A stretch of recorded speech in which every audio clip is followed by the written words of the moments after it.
Beckman Construction LLC holds regularly scheduled safety meetings that provide an opportunity for reinforcing the importance of general safety, as well as site-specific work-related procedures applicable to this project.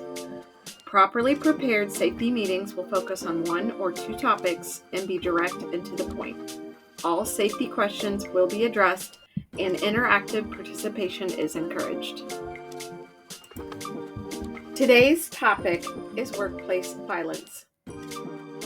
Although OSHA does not have any standards concerning workplace violence, to comply with Section 5A1 of the Occupational Safety and Health Act, or OSHA, of 1970, which requires us to provide our employees with a place of employment that is free from recognizable hazards that are causing or likely to cause death or serious harm to our employees, we are employing this policy regarding workplace violence.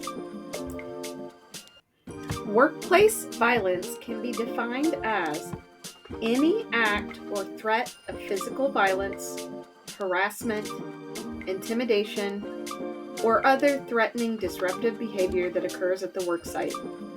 Keep in mind, actions such as shouting, swearing, and destroying or throwing items could be considered workplace violence if the complaining employee feels their safety is in jeopardy.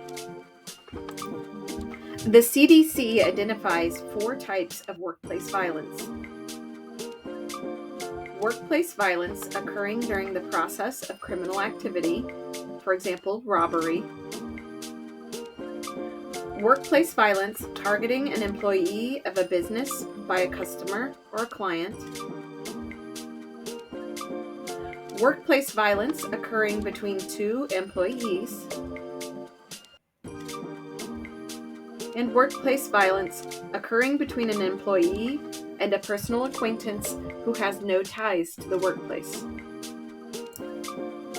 When possible and applicable, we will implement recommended engineering and administrative controls to prevent or reduce the likelihood of all types of workplace violence.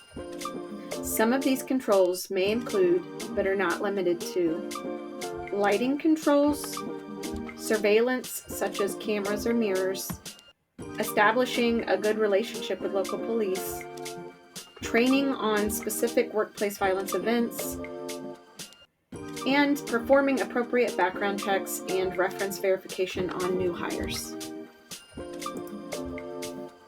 In the event that our employees are exposed to workplace violence instigated by acts of our employees or others, the following steps will be taken immediately. Those not directly threatened or exposed to the violent acts will immediately warn others and remove themselves from the area. Call 911 or local police authorities when you've reached a point of safety. If you feel you are about to become a victim of workplace violence and you do not have the opportunity to flee, try to remain calm. Do nothing threatening. At the first opportunity, seek safety and call 911 or local police authorities.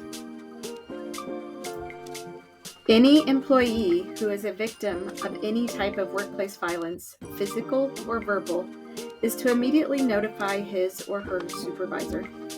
If an employee's direct supervisor is the offender, the employee should go to the next level of management. Violent actions that result in injury will be reported to the police without exception.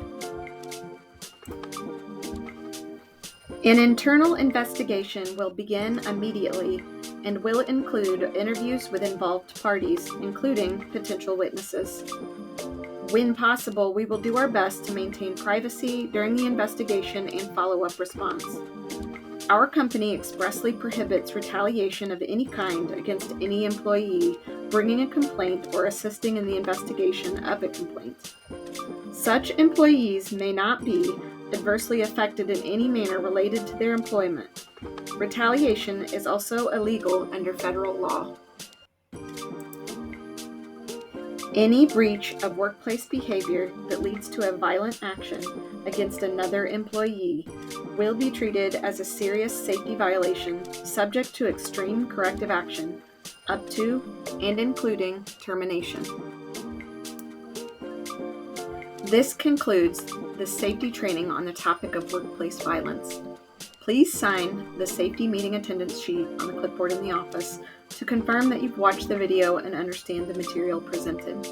If you have any comments, questions, or concerns, please report them immediately.